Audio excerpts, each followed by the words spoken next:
The cars on their warm-up lap at the moment. Let's take a look now at how they line up for the start of this race. Scott Pruitt on pole position then. Jimmy Vasser alongside him in the Ganassi car. The second row of the grid, Michael Andretti, who led in the early stages here last year. Alongside him, another American, Richie Hearn. Fifth fastest, Bobby Rahal, very much the centre of attention this weekend. Mauricio Gugelmin, the pole winner last year, sixth this time around. On row 4, Gugelmin's teammate, Mark Blundell. Pat West needs a good result this weekend. Dario Franchitti, the hot man, winner of 3 of the last 5 races. Behind the two British drivers, Greg Moore is on the 5th row of the grid with Gilles de Ferran alongside him. And then on the 6th row of the grid, Christian Fittipaldi and Paul Tracy, Franchitti's teammate at Team Green. Row 7, Alan Sir Jr. still seeking Roger Penske's 100th win. Can it come on Roger's track? And Patrick Carpentier, the second of the players' cars. On row 8, Alex Barron, the best ever performance for this young rookie driver. And alongside him, another rookie, Elio Castro Neves. 9th row of the grid, two great rivals, Brian Herter, Alex Zanardi, neither of them qualified too well. The 10th row of the grid, Andre Ribeiro and JJ Leto. 21st fastest, Arndt Meyer, the only Lola in the field, and Robbie Gordon, the final race he will have for Archero Wells Racing, Tony Kanaan and Max Papis on row 12. 13th row of the grid, Michel Jourdain Jr. from Mexico, alongside him is Vincenzo Sospiri from Italy, and the final row of the grid, no time for either Adrian Fernandez or Dennis Vitolo. They both had problems. Fernandez crashed in qualifying, Vitolo had mechanical problems. They will be starting at the back of the field. The pace car lights are already out, and so we are going to be coming around at the end of this lap to start off the first of 250 laps. And just to remind you, there are $1 million on offer to the winner of this race, and it's only the winner who gets a big payday. The prize money for the other positions is as standard, so second place man, in fact we've got a bit more than just this lap I think to go before the start of the race, but the second place man will earn the normal amount, which is $60,000. That's what you normally get for a second place finish, but the winner is going to get that massive $1 million, so it is really all to play for. So the cars coming past our commentary position, they are heading down to take the green flag this time, so this is it. This is the start of the championship US 500, the Marlboro 500 here from California as we get underway, and it's the two front row men, Scott Pruitt and Jimmy Vasser. And remember, Michigan, look for all the jostling for position, and already you can see Michael Andretti getting up amongst those lead pair. And a relatively slow start there caused a real accordion effect in the middle of the field. They seem to have sorted themselves out, but look at this, 3 wide coming off the back straight, and down the back straight there goes Jimmy Vasser down the inside. Look at Michael Andretti though. Michael Andretti's got the inside. He's got even more of a toe, and it's Vasser versus Andretti as they head up through turns 3 and 4 past our commentary position. And Andretti and Vasser absolutely together, but Vasser still has the slight edge, so he leads at the end of lap number 1 out of 250. And a long afternoon in prospect here as they race as hard as possible, allowing for reliability and for the fact that this Hanford wing, this device at the back of the car, this rear wing which creates more drag, less downforce, introduced at Michigan earlier this season, really should see a great deal of overtaking all the way through the race. It is Jimmy Vasser though who leads. Michael Andretti is in second position. These two pulling away a little bit as Andretti goes to the outside this time. Yeah, and he took advantage of that draft coming off the turn, and into turn 1 on the outside line. Into the lead goes Michael Andretti. A big cheer from the grandstands. Brilliant stuff from Michael, and remember last year he led a good part of the early stages of this race, only to go out with overheating problems. Of course, we're right in the early laps here as they make their initial jostling for position. But you have to say that Michael Andretti is looking very good at the moment. How about this, Robbie Gordon? He has come past that second lap in 9th position. He started 22nd. Well, that just shows you, doesn't it, the benefit of the toe. And if you pick up the slipstream just right, and of course Robbie Gordon used to that from his NASCAR experience, he's obviously played the slipstreams just right and has earned himself 9th position at the end of just a couple of laps. Brilliant performance. You saw Gilles de Ferran there running in 3rd place. Our poleman, by the way, Scott Pruitt, finds himself back into 4th position, and he's just one ahead of Bobby Rahal. So Jimmy Vasser and Michael Andretti continuing the battle up front. Vasser having got back ahead of Andretti, and that was interesting because it really looks as though Andretti had made a bit of a break. He got away about 3 car lengths, but that just goes to show that the benefit of the toe, the effect of sitting behind another car and being pulled along by the vacuum, it a long way back. It's not just right behind the car. That's absolutely right, Ben. You can feel that draft. Really, if you're 100 yards or more behind the car in front of you, you can still feel the effect of that slipstream, and it tends to suck you in towards the car in front of you. There is Greg Moore looking to make a move on Robbie Gordon. That is a battle for 9th position. Yeah, good battle this one, and of course remember Greg Moore was the winner of the other super speedway race this year at Michigan, and he worked the traffic beautifully to do that, particularly in the latter stages. Now in these early stages, a long way to go. Let's just mention one or two of the others. There goes Moore, by the way, on the inside of Robbie Gordon. Makes the pass look fairly straightforward, and indeed it was fairly straightforward. Had a good toe there. Alex Zanardi is running down in 14th position. Alonso Jr. finds himself down in 15th place, and meanwhile the battles are on all the way through the field. We're on board with Richie Hearn here. He lies in 8th position.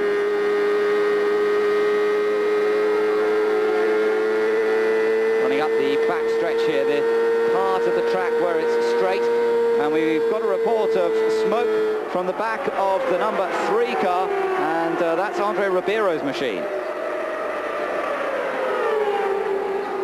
And a confirmation this yellow is out. The yellow flag has come out, and he's hit the wall. Oh, he's hit the wall. There's been a big accident. Ribeiro. Yeah, there is the car of Andre Ribeiro. We heard a report of smoke as he came round turn 2. He carried on down the back straightaway and clearly lost it in turn 3 and has hit the wall. Yes, that's right. And look at that back of that car. The right rear is completely mangled and fluid all over the track. And of course, that's going to take a little while to clean up the fluid on track. A very dangerous situation on the ovals, and Ribeiro there looks as though he's okay. He's getting out of the car already, and quite often it takes a little while before they're happy for the drivers to get out, so he obviously felt in good shape to be able to get out that quickly. And the first victim of the wall here today. Possibility that it could even be the last race for Andre Ribeiro for Penske. A probability, I believe, Ben. There's a lot of talk that they will be cutting back just to 1 car next year, and that will be for Alonso Jr.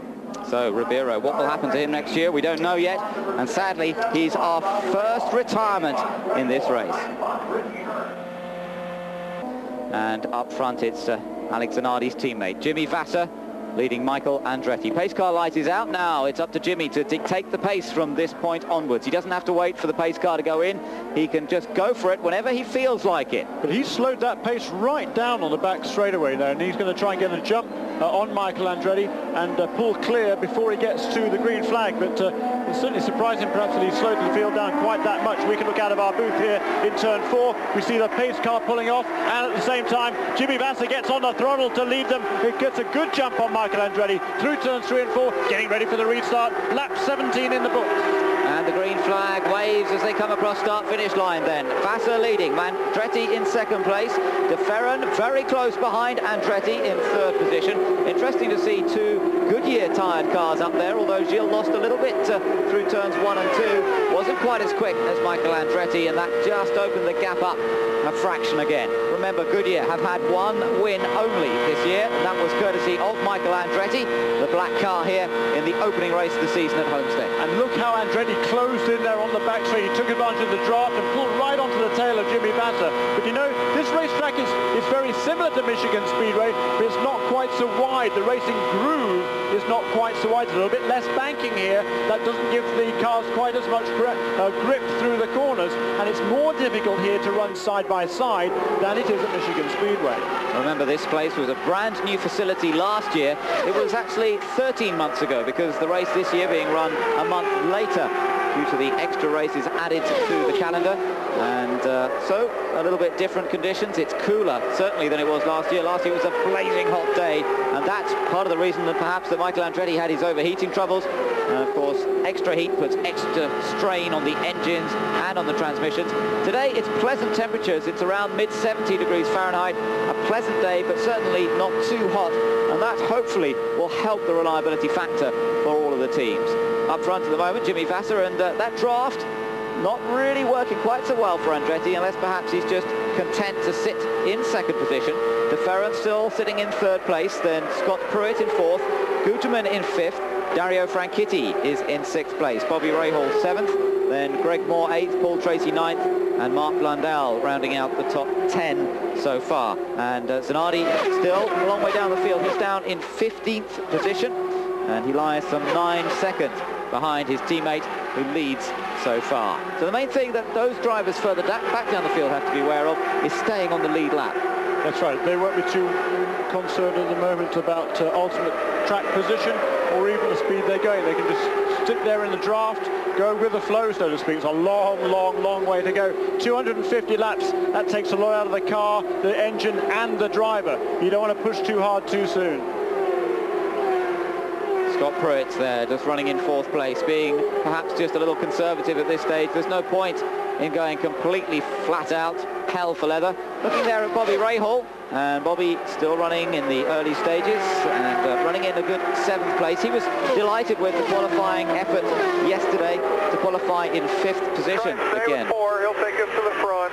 Showing that he's competitive. And we're just tuned into the radio, so now and then we will hear comments either from Bobby or from his crew chief as we go through this race. So listen out for those. We'll try and stop talking so we can hear exactly the communication that's going on with Bobby in this, his last outing as a driver. Back to the leaders though, and there is Jimmy Vasser with Michael Andretti in close attendance. Only 0.2 of a second between them as they crossed the line last time. Across the line they go again, and much the same gap between the two. Andretti still chasing. And running a very consistent pace, just around about 229.5 miles an hour. 31.8, 31.9, the last 5 laps since they went green, all just about exactly the same pace. That is deemed a comfortable pace by Jimmy Vasser. It looks very comfortable also for Michael Andretti, tucked in there in 2nd place in that slipstream, getting a little bit better fuel consumption as well. Just hearing a report that JJ Leto's car is sounding a little rough out there. Oh, and Andretti now going for it, gets a great tow, picks up the tow and goes through into the lead. So Michael Andretti passes Jimmy Vasser, and that looks all very easy. I wonder now if Jimmy can do the same back at him. These two certainly dominating the early stages with a long way to go. Gilles de Ferran in 3rd place, Scott Pruitt still there in 4th. There is Gilles de Ferran just in that same picture. So he wants to join in on this game. And Michael Andretti, I mentioned on the Goodyear tyres, had a great test here just before they went off to Australia, which meant that they're feeling much more confident coming into this race than perhaps they were earlier in the season. Yeah, a very good test indeed. And Goodyear certainly this year, I think it's fair to say, they've struggled to match the tyres that Firestone have produced on a consistent basis. In actual fact, the only win for Goodyear this year was in the season opener at Homestead. Firestone has won 17 races in a row, and Goodyear really wants to set the record straight here this afternoon. On the other hand, of course, a couple of occasions, Jeremy, this year that Michael could have won races if things hadn't gone wrong for him and for the team. Motegi was a good example where he had a very comfortable lead. Nazareth, another oval track where he seemed to be in a great shape until he spun on one of the restarts. So it's not being quite as clear-cut as perhaps the statistics show. Absolutely right, and certainly this year Goodyear has worked extremely hard. Their entire engineering team has worked hard. They have caught up with Firestone, there is no doubt about that, but there's also no doubt that they do need to do some more work to be up with Firestone all the time. But here we are, we're 26 laps into the race now, 27 as they go across start-finish line one more time, and Goodyear tyres first, and they're in 3rd place with Gilles de Ferran. I mentioned we are likely to see 6 or 7, perhaps even as many as 8 pit stops throughout the course of this race. We're not expecting the first pit stop for about another 7 or 8 laps. We're thinking around lap 35, that sort of point. It will depend on yellows, and in fact it will go beyond that because we've had so many yellow flag laps in the early stages of the race. Richie Hearn leading by just 10 seconds at the moment. I say just 10 seconds, that sounds pretty good, but it looks as though Richie could be heading into the pits this time. He was on a different strategy, remember. He stopped under yellow conditions early on in this race, but he has already got to make his pit stop. So he now moves down the order. Greg Moore will re-inherit the lead. Sliding to a stop there in the pit lane. Very, very slippery. That concrete surface, of course, doesn't see much running on it, apart from when the cars come in and out of the pits in practice. And you can see, even at that slow speed, he locked up the front. That's something the crews have to be very wary of. Race leader then, Greg Moore, 52 laps in the books now, and there he is putting a lap on Alex Zanardi. Now that's a big story, because Zanardi now a lap down. It's going to be very difficult to come back from there. And Zanardi not having such a good end to his career, at least for the moment, in the United States, as he finds himself down in 17th position. But he's just gone a lap down to Greg Moore. The gap between Greg Moore and in second place Michael Andretti, 1.5 seconds. There is Michael Andretti, goes past one of the All-American Racers car, down on the apron there on the infield, coming into the pits. And Michael Andretti, as he goes there into turns 3, now out into turn 4, he'll move up towards the wall on the exit of the turn. And here he comes. He's about just over a second or so behind Greg Moore. Actually, it's stretched out on that lap, 2.6. Greg Moore is absolutely flying. 54 laps in the book, so just over 1/5 of the way through. A long, long, long way to go. 31.4 last time around. That's in excess of 232 miles an hour. And look at Moore there, not trying to make it 3 abreast. That's Brian Herter and Tony Kanaan right ahead of him. Yeah, they're battling for 12th position. They're having their own little tussle, and Greg Moore, the race leader, coming up behind them, trying to get past them at the same time. Kanaan now moves to the outside. Moore looking for some route. He doesn't quite know where to go, to try and go through the middle or on the inside, as these two have a tremendous battle for 12th position. But Greg Moore just wants to be careful here. He doesn't want to get into any sort of trouble. And the problem there was he lost the slipstream for a moment. Now he goes for it again on the inside, up into turn 3. Giving each other plenty of room, but Moore still there now. He should get the run out of turn number 4 as they come across start-finish line, and Tony Kanaan slots in right behind him again, so that he can perhaps pick up a bit of speed on this lap. Also in there, Robbie Gordon in the Argero Wells car. Tony Kanaan was fastest in the morning warm-up. Doesn't seem to have been able to repeat that as yet in the race, but you never know. Things can change in the course of a long-distance race like this one. That's true, and of course Tony Kanaan had very few laps in practice and qualifying, and a massive engine failure on Friday. He's actually sawed the gearbox in half as well on his primary car, so he had to switch to the backup, and then after just 4 laps on Saturday morning, another engine failure in the secondary car. So he got very few laps before qualifying. They did get the car dialed in pretty well this morning, but not quite on the pace there. And we look at Greg Moore there for that aerial shot, and that is Brian Herter, who is about to slingshot past. Actually, Herter, though, as I say, that pulls to the inside to go past one of the slower cars, and Moore is obliged to tuck in behind him. Yes, that's right, and it's all a bit tight as he goes through turns 3 and 4, and it's Alex Barron that he's going past. There is enough room, but Moore is shaking his fist at him. He's not impressed at all, in fact, of being squeezed there by the eagle of Alex Barron. And again, Barron is not really making it clear as to where he's going, and Michael Andretti's being given a chance to close right up. Yeah, he's close right up behind him, and there is Michael Andretti. He has the slipstream. Moore tucks out. He tries to go past Alex Barron, and there goes Andretti down the inside, 3 abreast. Wow, look at that. That was real racecraft from Michael Andretti, taking advantage of the fact that Moore had got himself held up behind Alex Barron, and now we have a new leader again. Michael Andretti goes ahead once more, and Greg Moore still can't find a way past Alex Barron, and it looks as though he's not sure quite whether to trust him or not. Now he goes round him, round the outside into turn 1 and 2, and Moore can now settle back and try and chase after Michael Andretti. Moore was absolutely flying there, leading up to getting behind Alex Barron, but it just shows you, if you just time it wrong, you can get caught out by the guy coming up behind. Andretti picked up the double toe and just shot past them as if they were standing still. Basically, wasn't it? And certainly, there's no question that Toyota is making big progress in terms of in terms of horsepower. They're not quite there with the race leaders, perhaps in ultimate power, but they're not far behind. And I think Greg Moore will attest to that. He spent 2 or 3 laps trying to get past the Eagle Toyota there. It's a good little car, that Eagle chassis. And still there, Brian Herter now is just ahead of Michael Andretti, and Herter is now really under pressure. He's been fighting hard to stay on the lead lap. He is in 12th place, but this is Michael Andretti. We are with Michael. You can see up on the high side there is Greg Moore behind him, and now finally Andretti puts Herter 1 lap down. Look at Moore though, he's got a great run, and he's got a chance to go back in front. He goes on the outside, picked up a great toe from Herter, round the outside of turns 1 and 2, and it looks as though Greg Moore's going to go ahead again. Yes, he does, and that was good stuff, but Michael hasn't given up yet. Now he has the opportunity to go back inside into turn number 3, and these two putting on a tremendous display for the packed grandstands,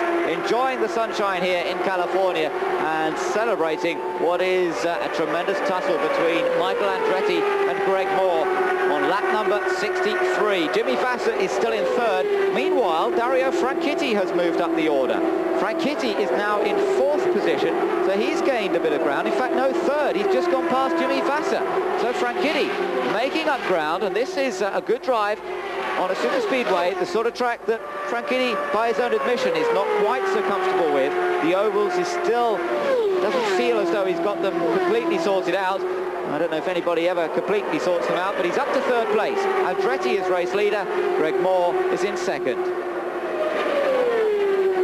Completed. Michael Andretti is still race leader. Greg Moore second. Those two pulling away at a huge margin from Dario Franchitti, who's 12 seconds behind Andretti. Then it's Vasser, Gugelmin, Tracy, and the man here, Bobby Rahal, still running competitively in this, his last outing as driver in the series.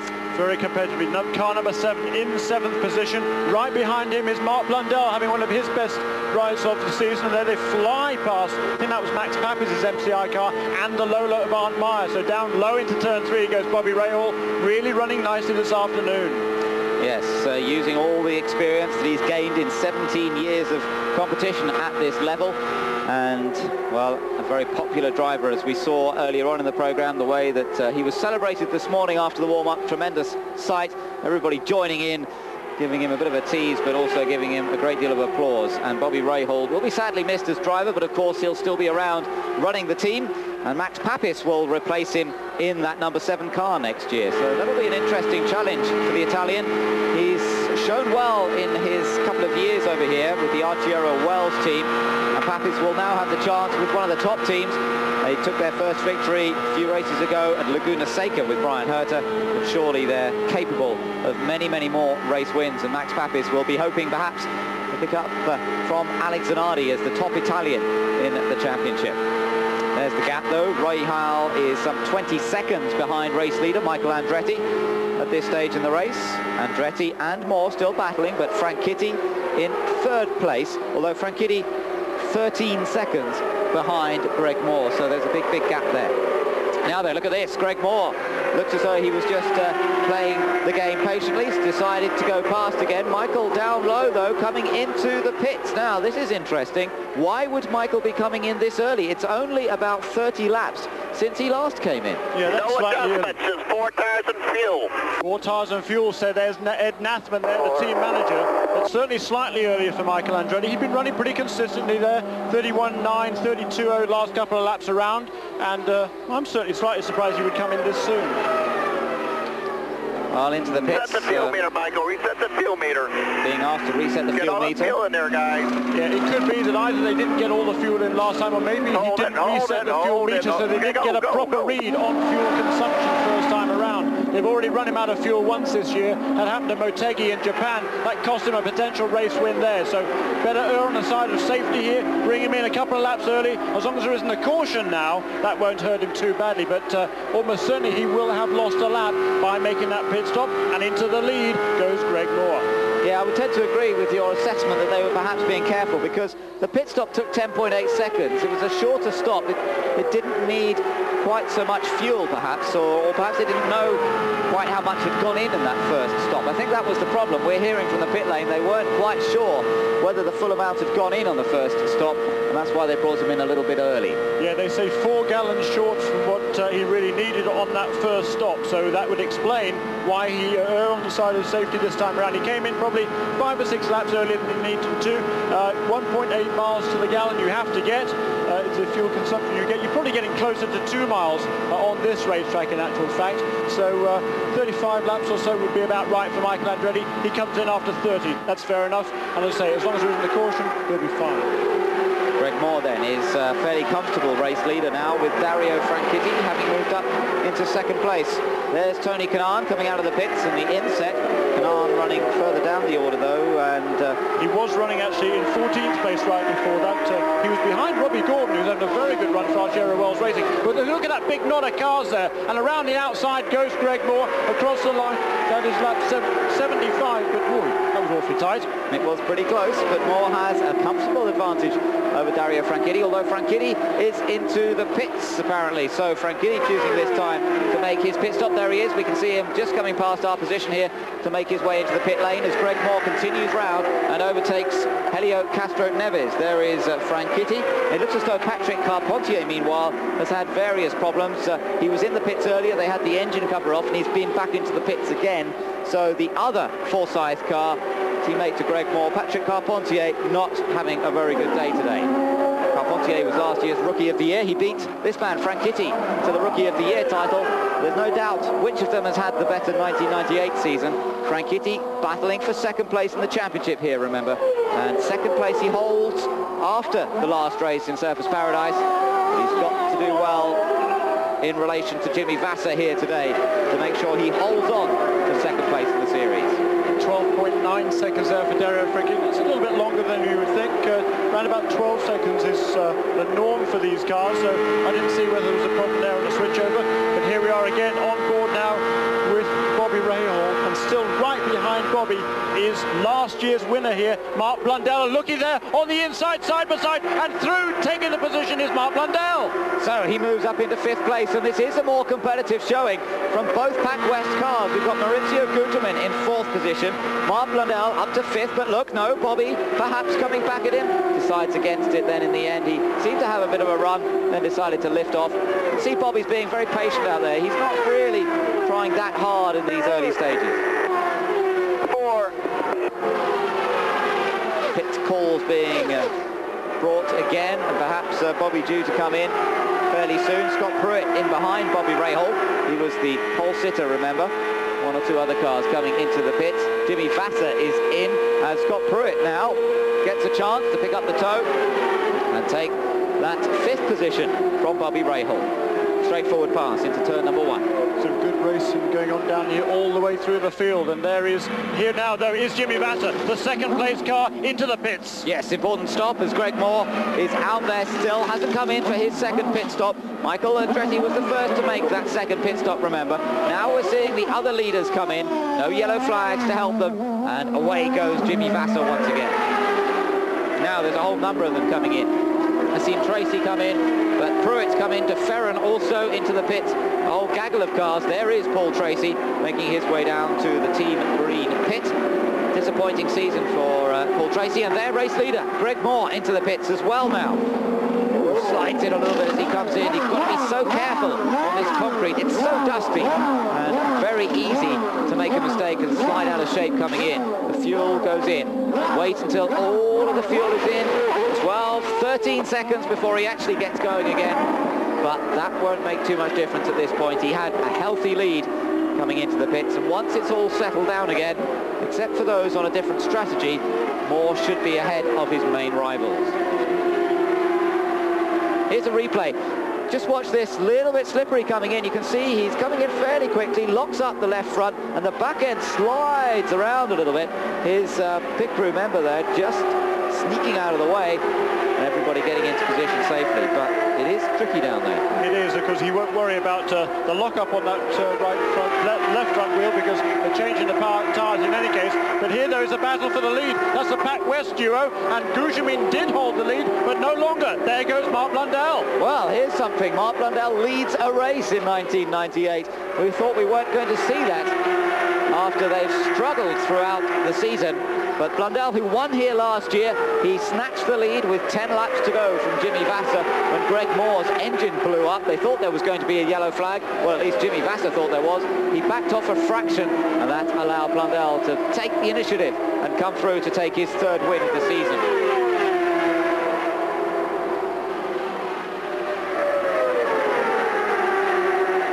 Blundell up ahead again with Maurizio Guterman, his teammate, right behind. They're due to have the new Reynard delivered pretty much this week. In fact, there goes Guterman. It looks to me as though Mark's slowing to come into the pits. Yes, he is. There's another car coming in just ahead of him. They've left Guterman out there for at least one more lap, hoping that he'll make it round safely, and then for him to come in to make his pit stop. Pretty rapid lap from that last lap, 31.7 from Blundell. Of course, he picked up a bit of a tow on that case. Alex Zanardi also in the pits at the moment. Alex still struggling. Remember, he's a lap down on race leader, he was a lap down on Greg Moore. Yeah, before this round of pit stops, he was actually running in 16th place behind Christian Fittipaldi. So Zanardi not having a particularly good run here this afternoon, but hopefully the car may improve. Of course, they will make little changes to the car. They will change tyre pressures with the different sets of tyres, etc., throughout the course of the day to try and help to improve the handling of the car. Looking there at Arndt Meyer, the German driver in the Lola chassis, he's in 23rd place at the moment. The only Lola out there, but by the sound of things, he won't be the only Lola out there next year. Of course, if Arndt makes a return in the 1999 season, but we're looking at 3 teams already signed up to Lola, and perhaps another team also signing up for Lola next year. Into the pits then comes race leader Maurizio Gugelmin. Gugelmin, the last of the leaders to make his pit stop. This will put Greg Moore out in front again. And Mark Moore and crew there. Mark Moore may be a name that some fans will remember. He raced in the Formula Atlantic Series pretty successfully in the 80s. Great stop there by the Pac West team. And there goes Maurizio Gugelmin. He will lose the lead. Greg Moore is back into the lead, but a great stop by that crew, and he will remain on the lead lap. Well, after that round of pit stops, Greg Moore finds himself in front again. Michael Andretti, who made the earlier stop, is 8 seconds behind. Dario Franchitti is also well up in 3rd. Under this caution, as they've tried to clear up, I think it's pretty much done now. Arndt Meyer's exploded engine has been all cleaned up, and it shouldn't be too much longer, although we hear a report that there is some debris on the track, so it will be for another lap or two as they try and clean up the track. They've obviously picked up some debris somewhere. Looking there at Greg Moore, and there his statistics in 500-mile races: 6 starts, 1 win. That was this year, of course, in Michigan, when he beat Alex Zanardi and Jimmy Vasser in a battle to the line on the last lap. We're going to see them come around for one more lap. The one-finger signal's being given this time around. And looking at back over this race so far, the leader, Greg Moore, at the moment, but we've had 6 different leaders, 13 changes for the lead, not quite up to the 62 that we saw in Michigan, but still we've got a long way to go in this race yet, and we've had several cautions already. Out of the race, Arndt Meyer, Dennis Vitolo, who was in and out of the pits for ages, Patrick Carpentier also confirmed out of the race. He's been in and out of the pits a lot this afternoon. Alonso Jr. and Andre Ribeiro, both Penske's. If you weren't with us for the start of the show, well, they went out very early on. Ribeiro crashed as a result of some sort of mechanical problem, and then Alonso Jr. went out as a result of an oil leak. Those and Arndt Meyer, the main mechanical retirements, as I say, but also Vitolo and Carpentier out. So we have just 7 cars on the lead lap now. That is tells you the story of the torrid pace that Greg Moore has set at the front of this field. It's Moore, Franchitti in 2nd place, but there's 7 or 8 cars between those first 2 cars in the overall order. Behind in 3rd place is Vasser, then Tracy, Gugelmin, Andretti, and Hearn, who pulled that strategy early on, is the last car on the lead lap. Mark Blundell, the first of those 1 lap down, as we go back to green flag racing. So this is the battle between Franchitti and Vasser. These two, of course, challenging for 2nd place in the championship. And Franchitti in 2nd place, Jimmy Vasser in 3rd. They're quite a long way behind Greg Moore. Moore sets off at another fast pace. But Franchitti, impressive so far. He's not as experienced on these super speedways.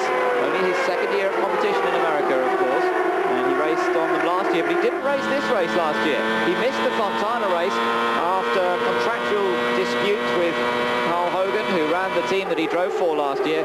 Saw Dario not racing at this particular event. In fact, Jimmy Vasser looks as though he's just gone past Dario Franchitti there. But Franchitti, nonetheless, in spite of not racing here last year, still proving to be very competitive at the moment and battling with Vasser, who's one of the top drivers on this type of track. There's Greg Moore, and he's coming up behind Mark Blundell in a moment. Yeah, that's right. Mark Blundell actually snuck ahead of Greg Moore at that restart. So Blundell needs a caution flag. He is out in the front of the field. Well, he was.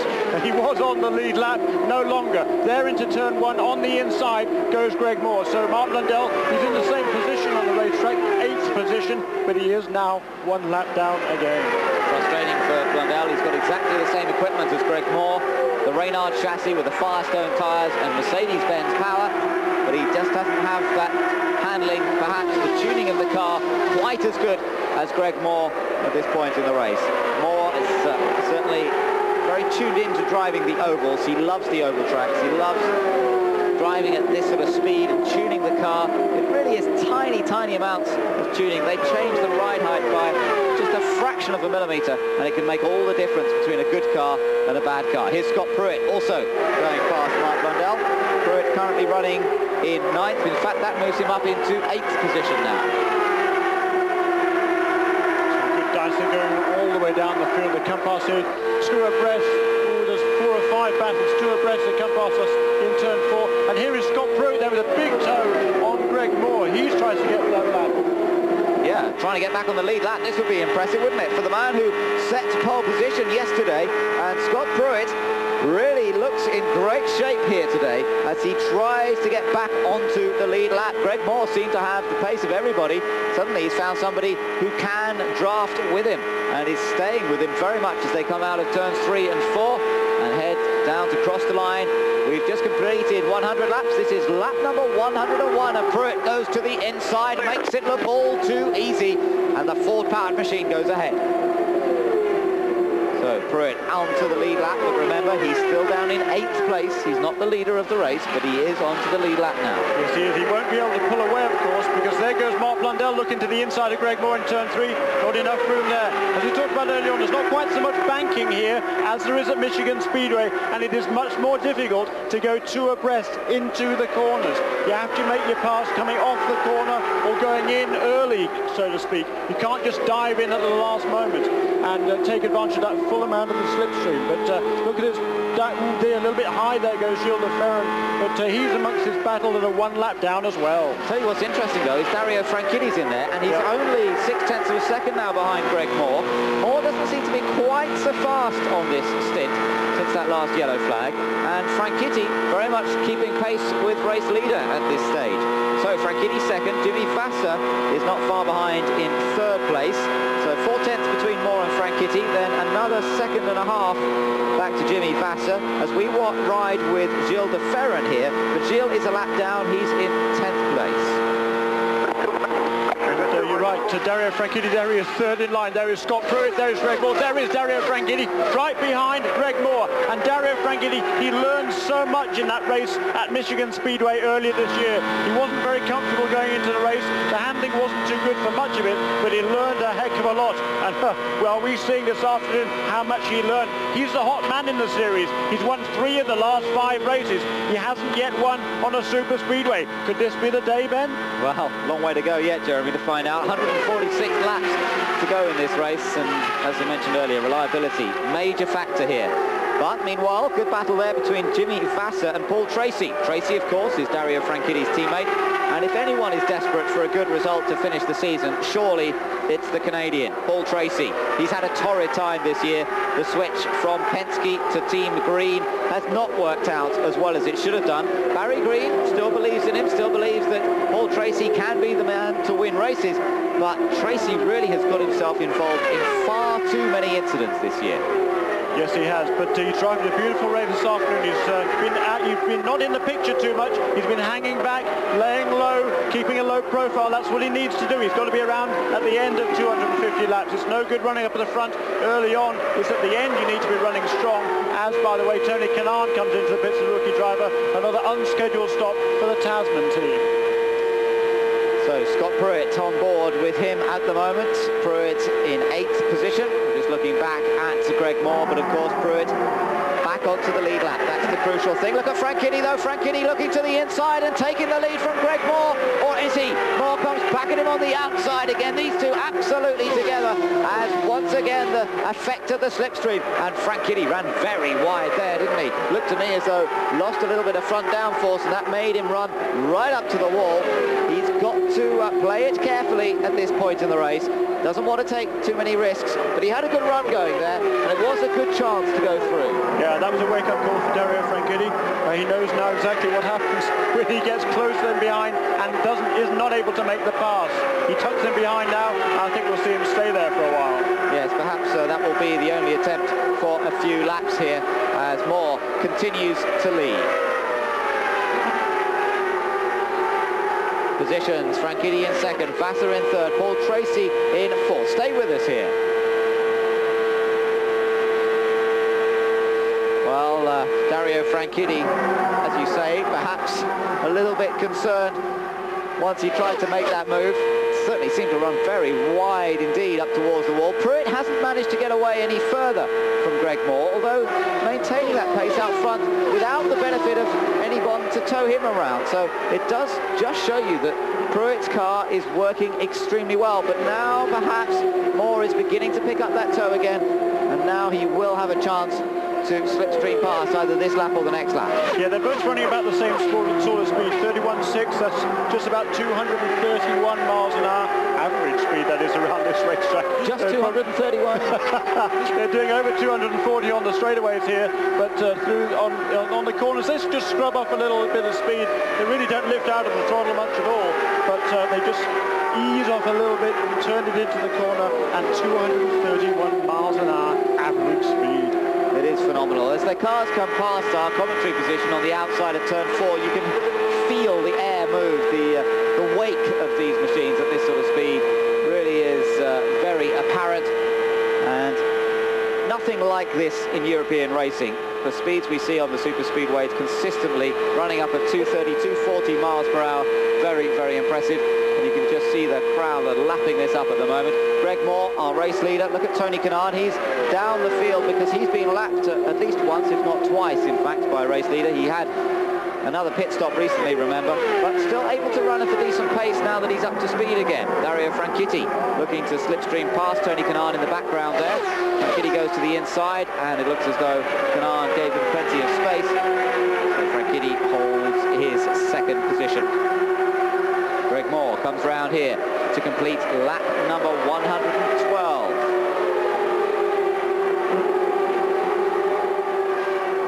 Moore from Franchitti, 1.1 seconds the gap as they continue around. Jimmy Vasser is in third place, Paul Tracy there in fourth. That was the battle you were looking at.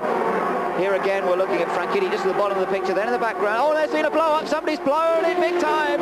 Blown it big time. It's Franchitti, it's Dario Franchitti, I believe. It's not Paul Tracy, I'm pretty sure that was Franchitti. Right, Ben. There, as you can see, the St Andrews cross on the top of Dario's helmet. Massive engine failure there for the cool car. What a shame for Dario Franchitti. A great drive this afternoon. Oh, how could he expect that? Of course, in this point of the race, we're not even at half distance, and that's, I suppose, just the way it goes. You could see his engineer was on the right of the picture there, Don Halliday. He's established such a good working rapport with Franchitti throughout the course of this year. They really have only good words to say about each other, but on this occasion, the Honda engine has cried enough, and Franchitti has to walk back. Great performance from him today, no doubt that he was in with a chance, but now of course second place in the championship will all depend on how Jimmy Vasser finishes in this race, and at the moment Jimmy Vasser lies in second place. Absolutely right, and there is Don Halliday, the rest of the crew there, and here's a replay of that blow-up. You can see the smoke there going into turn 3. Does very well to keep control of the car. By now it's all over. It's just the insides of that engine spilling out there and igniting onto that hot exhaust, and past in front of us here goes Scott Pruitt. Great news for Scott Pruitt, exactly what he needed. Here is Kim Green, general manager. You're never prepared for a moment like that. It must be so disappointing because it looked like you were getting great fuel mileage, good handling, the whole package. Well, yeah, certainly Dario just radioed in like 2 laps earlier. Hey, guys, the car, we've got a half and a front wing in it for the next stop. No warning on the engine, and it's certainly unusual for Hondas to let go, but we were in a good position today. A bit disappointing. We wanted to finish this race in a good position and hopefully get second place in the championship. Certainly, we have to see what happens to Mr. Vasser now, and the rest of the guys will be sort of rooting for our other driver, Paul Tracy, for the rest of the way. We'll keep an eye on him. Well, no chance to win $1 million today as the winner of the race. Still $500,000 can be won if he can hang on to second in points. That's right, the awards dinner being held tomorrow night, and $500,000 on offer to the man who finishes second in the championship. So he'll be watching this race very keenly to see whether Jimmy Vasser is going to take that $500,000 or whether Franchitti is going to keep it for himself. The pits are open now. There is the man we're talking about, Jimmy Vasser, car number 12. Yeah, he'd been in second place for much of the championship, but that fine run of success by Dario Franchitti had taken him ahead of Jimmy Vasser. The points difference coming into this weekend was 12 points. So in order to regain second position and take home that $500,000, Jimmy will need to finish at least fourth. Actually, he'll need to finish third because Dario has more wins than does Jimmy Vasser, so he will need to finish third in order to make up that differential. So the pits are open, and here come the race leaders into the pits. Right, so an important stop this one as they take advantage of the yellow. We're going to see a three-way split here as we see Greg Moore, Jimmy Vasser and Paul Tracy, the top three in the race at the moment, on lap number 115 with 135 still to go to make this pit stop. Greg Moore, the leader, coming in. Remember, there's Moore already stopped at the top of the screen. Jimmy Vasser is in the middle of your screen, and Paul Tracy is down at the bottom. 11.4 seconds for Greg Moore. That was a good one. Let's see if the other two teams can match or better that. Remember, they are further down the pit lane, particularly Jimmy Vasser. 10.8, slight advantage. Now that might give him the chance. No, it doesn't. Moore has got out ahead of Jimmy Vasser. And Paul Tracy also away now, but it looks as though Michael Andretti may have gained a bit. Yeah, it looks like he snuck out ahead of Paul Tracy there, so great effort by the Newman Haas team, Ray Sorensen and the crew. They're getting Michael out into what looks like third place. Yeah, he had been running fourth. The order as they came into the pits was Moore, Vasser, Tracy, Andretti, Gugelmin, Hearn and Scott Pruitt, who of course had just regained the lead lap. Yeah, that was a vital time to do that, wasn't it, for Scott Pruitt? It's Greg Moore in great shape, but don't forget Michael Andretti's been running well all afternoon. Now to take the green flag as the race gets underway on lap number 121. Greg Moore leads Maurizio Gugelmin in second place. Gugelmin certainly had a great pit stop that last time around, and now Gugelmin's had a great restart as well. And Gugelmin goes back in front of Greg Moore. Maurizio Gugelmin, the experienced Brazilian who, like Mark Blundell, has suffered a horrible season with Pat West this year, is up front. He's passed Greg Moore, and Jimmy Vasser, we ride with Jimmy now in third place, and he now goes chasing after the Canadian Moore as well. I have to say, this last stint, particularly, Greg Moore didn't seem to have the same pace as he did in the early part of the race. Perhaps just playing it patiently, perhaps they've lost quite the brilliant setup on the car that they had in the early stages. Jimmy Vasser now just looking to the inside, nope, decides against it. And Tracy there in fourth place. But no, I think Greg Moore, he's a pretty canny campaigner these days. He's still young, of course. He is only 23 years old, but he really has displayed a maturity beyond his years. And he's had a pretty disappointing second half to this campaign. He was very much a championship contender the first half of the season, and a miserable sequence of 4 straight DNFs. And no points. There is Paul Tracy making a move on Jimmy Vasser. Yes, but I think Moore is just playing it calm at this stage in the race. Paul Tracy goes to the inside. That puts him into third place. So now it's Gugelmin, Greg Moore, Paul Tracy, Jimmy Vasser, and then Michael Andretti in the black car. Don't count him out either, because he dropped down the ranks earlier on as a result of a slightly different strategy. But then he's right back up with the leaders at this point. Let's just concentrate on Maurizio Gugelmin for a moment. Best result of the year, 4th position, and that's after a season last year when he took his first win. There is Michael Andretti, by the way. Michael making a move on Jimmy Vasser. That puts him up into 4th position. Paul Tracy is the next one that he's going for, and of course remember what happened to these two when they got together in Australia. There was a little bit of bumping and boring going on before they had the incident which saw the front fin of Andretti's car bent and Tracy pick up a puncture. No love lost between these two at the moment, and I wonder if this is going to be as clean as it should be. On the other hand, I'm sure they're both extremely aware that you cannot afford any little mistakes on this sort of track. You've got to play the game properly. Now then, good battle. Well, this is lap 125. We are halfway through this motor race, and it's there's yellow out again. Oh, what a shame for JJ Leto. He'd been running well. He's actually down in 14th place. He had lost a lap during the previous stint, and it looks like another problem there. That's another Mercedes engine, and an ominous amount of smoke coming from the engine cover there. And that's a shame. JJ been running well this weekend. Well, on the engine manufacturers, they've all pretty much lost one. We saw Art Meyer blow a Ford. We've seen JJ blow a Mercedes, and we saw some problems with the Penske, but we don't know whether that was probably, it may well have been gearbox. And of course, we've seen a Honda go in a big way, that of Dario Franchitti.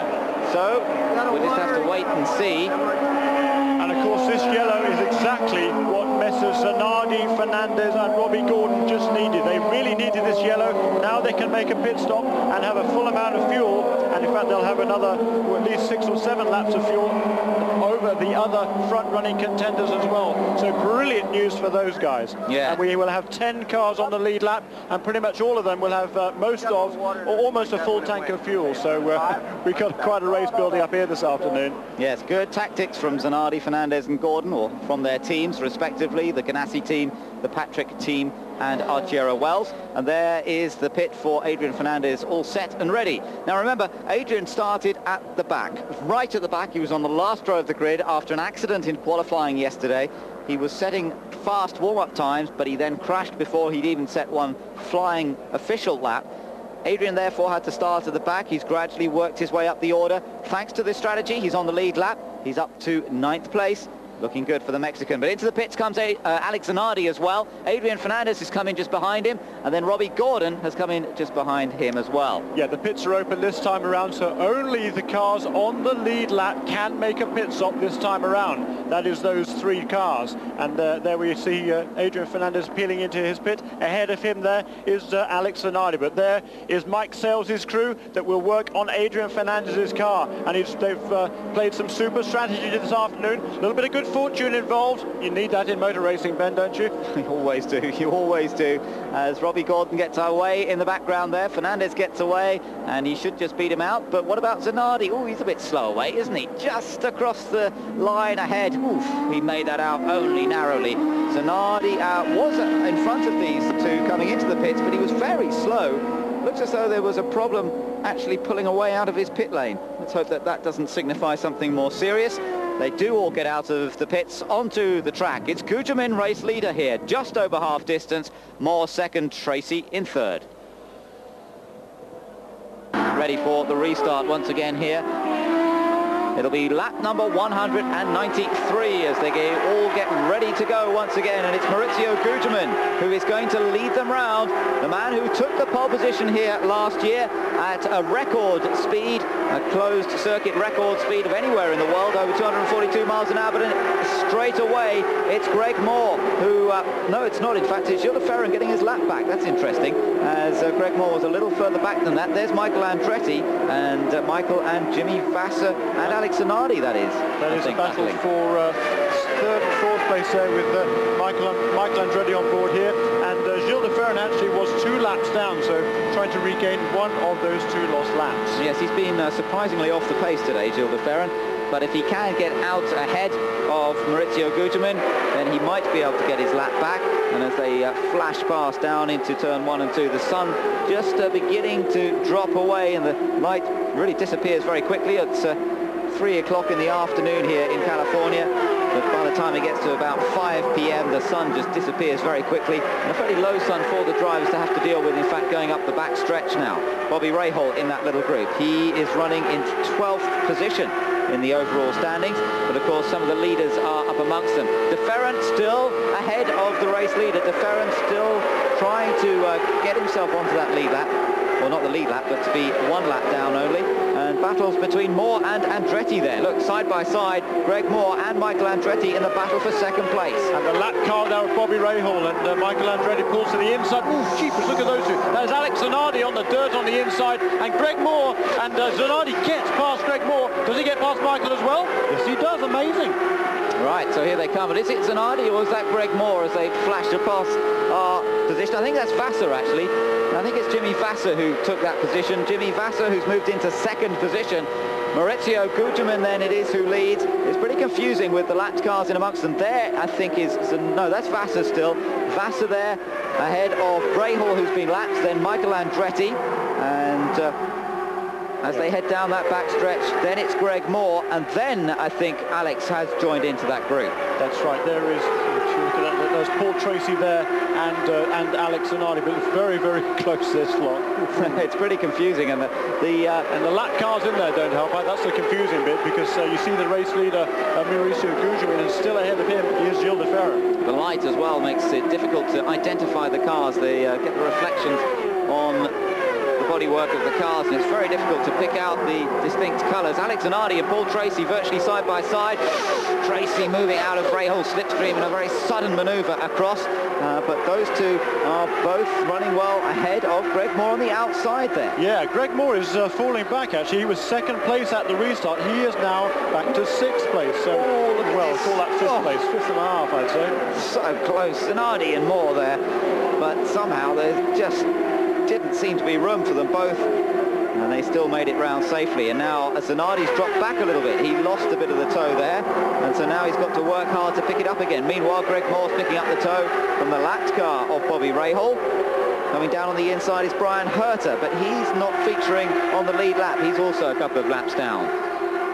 And also Gilles de Ferran has lost that lap again to Mauricio Gugelmin. So Gugelmin has that one car cushion, well, briefly, as actually on the inside there, that is Bobby Rahal's car. Yeah, and Zanardi trying to pick up the toe. Moore's got past Rahal now, and now Zanardi has the job to do. Rahal obviously running at a very, very competitive pace, and it's proving pretty hard for these guys to find a way past. The Ford power certainly providing plenty of straight line speed. There is our race leader then, Mauricio Gugelmin, and that's great to be able to announce that. But it is important to just mention, in fact, a point that Dario Franchitti mentioned just before he left us in this broadcast, that the wind has been picking up throughout the course of the afternoon, very much like it did yesterday in qualifying, in fact, and he said that the drivers really would be feeling the effect of that wind as it was getting stronger and stronger. And he reckoned it was blowing straight down the front stretch here. It's not a straight, it's a curve, but it would be blowing the cars straight down this front stretch, which is where the cars are here. As you look at the onboard camera, look at Andretti going for the lead here, trying to get past Mauricio Gugelmin. He goes to the inside and flashes past Mauricio Gugelmin. And as we get into under 50 laps to go now, remember, that $1 million prize that is on offer is beginning to focus the minds of these drivers, if they need any more focus, running at 240, 250 miles an hour. $1 million on the line here, if you can just plan it right. Mauricio Gugelmin second. Vassar there is in third position. De Ferran is the lapped car, now dropping back a little bit. After Jimmy Vassar, it's Paul Tracy, then Greg Moore, and Alex Zanardi's dropped back to sixth. Then it's Adrian Fernandez and Richie Hearn. The 20th lead change, that was. So we've had quite a few in this race. Not quite up to the standards of the Michigan Speedway race we saw earlier this year, but nonetheless, pretty exciting stuff. Top four cars covered by 1 second there. There is Gilles de Ferran again, looking to the inside of Jimmy Vassar. There are the three cars ahead of Gilles de Ferran. We are on board with Gilles. Coming off turn 4, there's that huge packed grandstand there. And you can see the shadow there against the wall. They're down now into the sunlight. But look at that shadow on the front of Gilles' car. And you can see how low the sun now is in the sky. And as they come around the racetrack, there is Paul Tracy awfully close to the front wheel there of Gilles de Ferran's car. And Gilles just eases off the throttle and lets Paul Tracy go through there. And meanwhile now here is Greg Moore also looking to the inside of de Ferran, and is Alex Zanardi. Yeah, Zanardi's featuring there as well. Zanardi lying in sixth place. Greg Moore down in fifth position now as he tries to work his way back to the leaders again.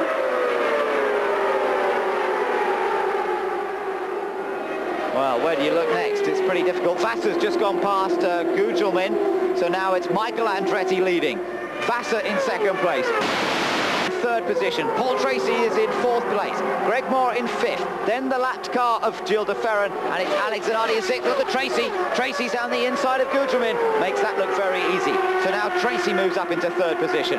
Gugelmin back down a place. And 45 laps to go this time around. So 90 miles for these cars. And we are getting down to the nitty-gritty now. There will be one more pit stop in this race, and it'll come probably within the next 10-15 laps, but there's a lot to be played out here this afternoon. But there is Andretti, there was Vassar, there was Gugelmin, and Paul Tracy. There is Greg Moore in fifth place.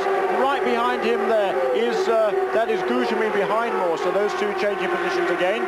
And boy, it's close. It is close, isn't it? Great racing between six cars at the moment. Zanardi's at the back of the train, but he's not far behind Gugelmin. You see Gugelmin now pass on the outside. Meanwhile, Jimmy Vassar has gone gone back past Michael Andretti. Change for the lead again as Vassar goes ahead, chasing second place in the championship, chasing $1 million that are on offer here. And Vassar, who's won $1 million on one of these races before, feels good to do it again. There were movements behind. I couldn't quite see. That was Zanardi trying to get past somebody, and it was almost 3 abreast as they went up into turn number 3. Hopefully they all survived that and have made it round another lap.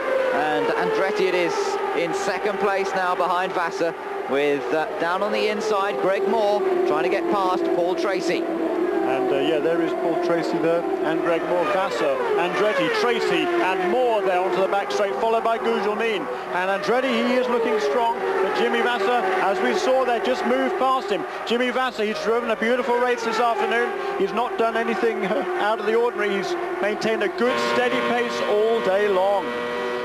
207 laps, 208 laps in fact, as they just flash across the line again. And Vassar, we watch from his onboard camera, pointing beneath the rear wing at Michael Andretti in second. Now we switch that camera, looking from Michael's view as he chases down the race leader.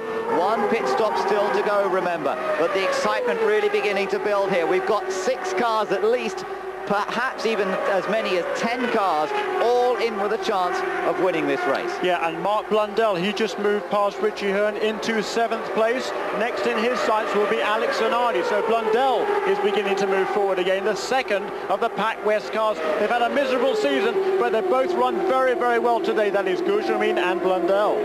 Vassar leads then, Andretti second, Tracy third, Moore is fourth, but there's plenty of battling to do here. Stay with us. 21 laps this will be completed in the book, and Maurizio Gugelmin is passed immediately by Paul Tracy. Paul Tracy goes into the lead of the race, and after what has been an awful season for Tracy, what a story it would be if he could come through to take the win on this occasion. But don't count out Greg Moore. Greg Moore is in third position. He's been dropped back a little bit on the restart though. These two really made a good restart, and everyone else got a bit left behind. Yeah, not quite sure what the rest of them are doing. There's a brilliant restart by Paul Tracy there. I mean, Gugelmin got away well, but Tracy was right with him and able to burst on past him there. And smoke from Gugelmin. Well, it could have been the oil dry. Beg your pardon. Sorry to false alarm there. As they came past here, there's a big plume of spray from the back of Tracy's car. I think that was the oil dry, as incidentally Bobby Rahal pulls into the pits in front of us. So Rahal has decided he's got to come into the pits. They tried to stay out, but it must be a problem, I would think, for him to come in so soon after going green. Tracy leads, Gugelmin second, Moore third, with Vassar in fourth. No, it's Zanardi in fourth place, then Vassar in fifth place. Well, we heard what Michael Andretti said just now. He reckoned that Jimmy had one of the best cars out there, but at the moment Zanardi got past Vassar, and that's an interesting situation to see. In the meantime, Bobby Rahal is in the pit lane, refueling for him. Looks standard. Doesn't look as though they've done anything different to the car. No, he pretty much he gambled, he and his teammates Brian Herter gambled on there being another yellow. They needed it pretty soon. They needed it right away, obviously, did Bobby Rahal. It didn't come out. He has to make that pit stop. Look at Moore. He's closed up behind Maurizio Gugelmin in spite of the big gap that had developed. And now Gugelmin, oh, it's so close there. It looked as though Moore was going to go to the outside. Then Gugelmin ran up to the wall, and Moore suddenly had to cut back down again. And that all looked a little close. The dust again was the cement dust that's been put down. Well, it's not cement dust, it's a more absorbent material than that they use over here. It was just a kick of that you saw, but adds to the drama. And now Zanardi, Alex Zanardi going past Greg Moore. So that puts Zanardi up into third position. Still a long way to go. 26 laps, $1 million on the line here. Moore goes back past Zanardi, and this is proving to be an absolutely tremendous race. It's Paul Tracy who's opened up just a little bit of an advantage there as this battle for second place continues. Moore now goes back into second place. Greg Moore's featured all afternoon. He's been fast all afternoon. Zanardi now trying to get past Gugelmin, and Vassar's got to run on both of them. Vassar's gone past Zanardi and Gugelmin in one go. Fabulous stuff. Gosh, great stuff there. And there is Zanardi alongside Gugelmin as they come off turn 4. Vassar gets past them, both of them. Also there, Zanardi goes through as well. So they are now in third and fourth places. And out in front of the pack, still Paul Tracy, then Greg Moore, then Vassar, Zanardi. And there is Adrian Fernandez making a move too. Yeah, Adrian Fernandez has appeared now. The man who started at the back of the grid, remember. Last on the grid with Dennis Vitolo. And now Fernandez is up with this lead group. Tracy leads, Moore second, Vassar Vassar is in third. Tracy's lapping very quickly indeed, and Moore trying to close up on his fellow Canadian, but it's not happening that fast as yet, but gradually easing that gap in. Remember what Greg Moore did at Michigan earlier this year. He timed it to perfection to come through to take the victory. This time there's $1 million on the line, and he wants to time it to perfection again. Vassar is third, there's Zanardi, then it's Fernandez. Behind Fernandez, Maurizio Gugelmin has dropped from leading to be down in 6th place, and he's got Mark Blundell close behind him in 7th. And the top 6 cars covered by 2.7 seconds. And there you can see the gap between the first 3. That is Paul Tracy. There is Greg Moore out of the screen. There is Jimmy Vassar. Behind Jimmy Vassar is Alex Zanardi. 1, 2, 3, 4. Fantastic racing, isn't it now? The top 4 cars pretty close together in terms of the slipstream. Paul Tracy running very competitively on his own, but is it going to be enough? Zanardi and Vassar slipstreaming past each other. They might be able to help one another if they work together to actually close up on the 2 Canadians and then have their own little battle for the win. This time around, there'll be 21 laps to go of this 2-mile track. 3 of the top 4 cars Honda powered, the odd one out Mercedes-Benz power, courtesy of Greg Moore. He is really looking good here today. Tracy still with the slight advantage as they go along the backstretch. Into the wind on that backstretch. Now Vassar comes back past Zanardi. These two definitely towing each other a little bit and trying to use the speed that they gained from being in each other's slipstream to close the gap up to the cars ahead. And you know, fuel is an issue. We've got, when they went green again, we had 29 laps to go, and they had already done 8 laps under caution. Let's say they can do 2 laps worth of green flag racing under yellow, if you see what I mean. They use half as much fuel as they would under green flag conditions. That means that we've got to do 35, 36 laps. That's closest when you turn that mixture as rich as it'll go to try and get maximum power out of these engines. So they have to watch the fuel as well. It's not just about running flat out to the finish. They have to be aware of the fuel consumption. They may be wondering if there'll be another yellow. We've seen it in a number of recent races. An incident late in the race has caused a problem. Of course, the last 2 races have been won under yellow flag. Slightly strange conditions in Houston. That was as a result of the rain. But in Surfers Paradise, it was as a result of accident damage. Paul Tracy, though, doing a fine job up front at the moment. Yeah, boy, Dario, he was cheering for Paul Tracy, his teammate. And Paul, as we talked about earlier on, kept a pretty low profile through the first 400 miles. That, as any oval track racer, and Rick Mears was always the master on the ovals, he said you can forget about the first 400 miles. You just need to be on the lead lap, have a good consistent car, and then you put the pedal to the metal. And that is what Tracy has done this afternoon. Look at this train of cars. Tracy, Moore, Vassar, Zanardi and Fernandez there. So Moore trying to close up onto Paul Tracy, and it's still proving to be a great battle.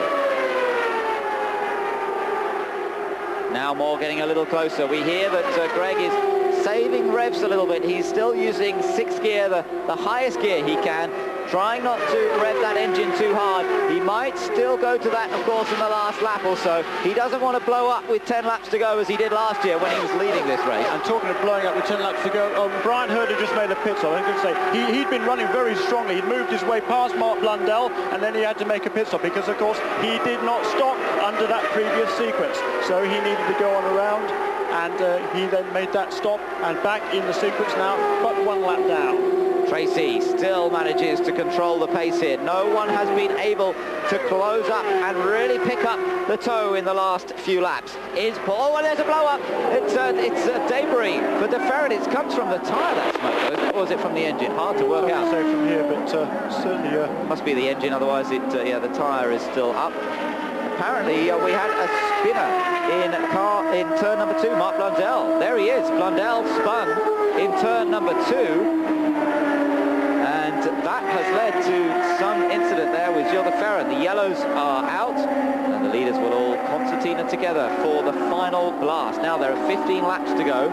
There may be some debris on track, we're being told, but there's no actual cars off in the wall anywhere. So it's going to take a few laps, but not too many to clear this up. Gilles de Ferran's coming into the pits. You have to stay with us. We're building up to a tremendous climax for $1 million here in California. Now, they're really going to have to be careful. You could hear Jimmy Vasser just spinning the rear wheels on his car. I tell you what, the tyre temperatures will have dropped. They could easily just lose control of the cars, accelerating away, let alone once they get it into the corners. So the pace car lights are out. It's over. It's coming out of turn 2. We're in turn 4. We can't see the pace car, but word is that the pace car lights are out, and we will have a 4-lap dash to the finish line, Ben. Yes, we will, but what's happened? Why was that car? That was, I don't think... No, Tracy has spun. It was Tracy's car parked at the side. Tracy's lost it on the restart. They're staying yellow, and Tracy, I don't believe it, he's lost it as he tried to accelerate on the restart. Tracy has thrown it away, and his awful season has just turned even worse, if it was possible. $1 million on the line, and he blew it on the restart. He lost control of his car under acceleration, and we're about to have a look at the replay. There is Paul Tracy, and that is what happened. He got his foot down, and the back end stepped down. Exactly what we were talking about. Cold tyres. He lost it. Well, that is absolutely amazing. At this stage in the race, there's Paul Tracy there. And goodness me, I mean, we've seen that on the pace lap before the start of a race when the tyres are cold, and certainly, obviously, the tyres have lost a lot of temperature from going around behind the pace car, but he's already done 20-30 laps of green flag racing, and there is Barry Green there, and he just can't believe it, and the rest of the crew there, there's Lisa there in the background, his wife, and Tom Elliott from Lisa getting a cover there from Don Halliday, Dario Franchini's engineer, and boy, that's hard to, that's just amazing. Here's Barry Green. Green, what a tough break. I mean, did you ever think, I know you were telling him to get charged up, get a good restart, but I guess the tires were still cold? Well, I mean, I obviously don't know what happened. It was all going to come down to the restart, and he drove such a perfect race all day, and just 4 laps to go, and I think he could have held him off that close to $1 million, but I guess that just sums up our season. You know, he's had a rough season, but I tell you what, he's a hell of a racer.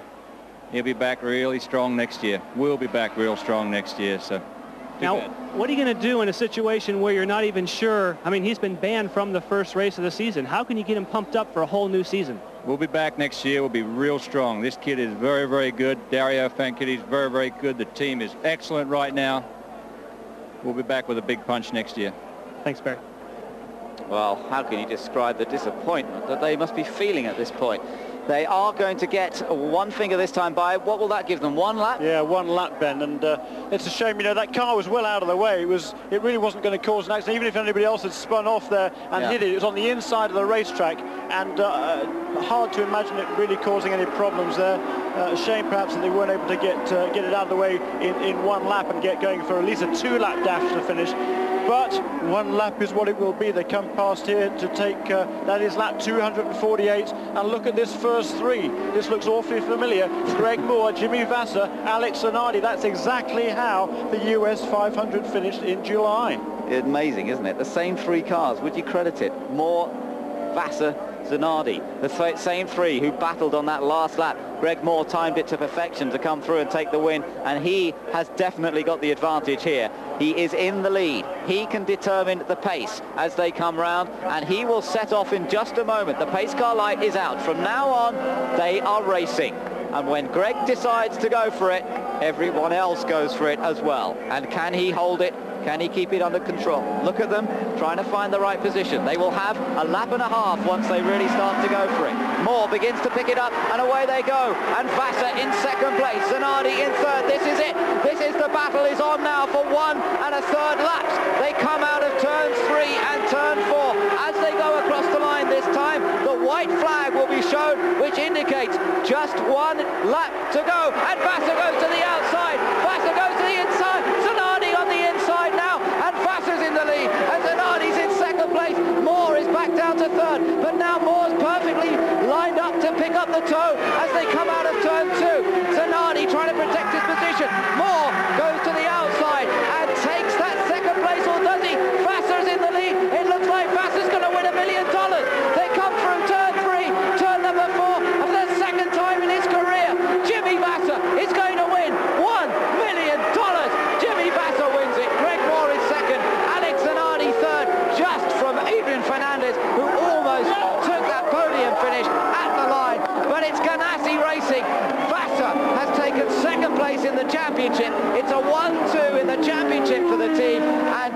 Vasser has won $1 million here today, $500,000 for being second in the championship. It's payday for Jimmy Vasser, and look at their celebrations.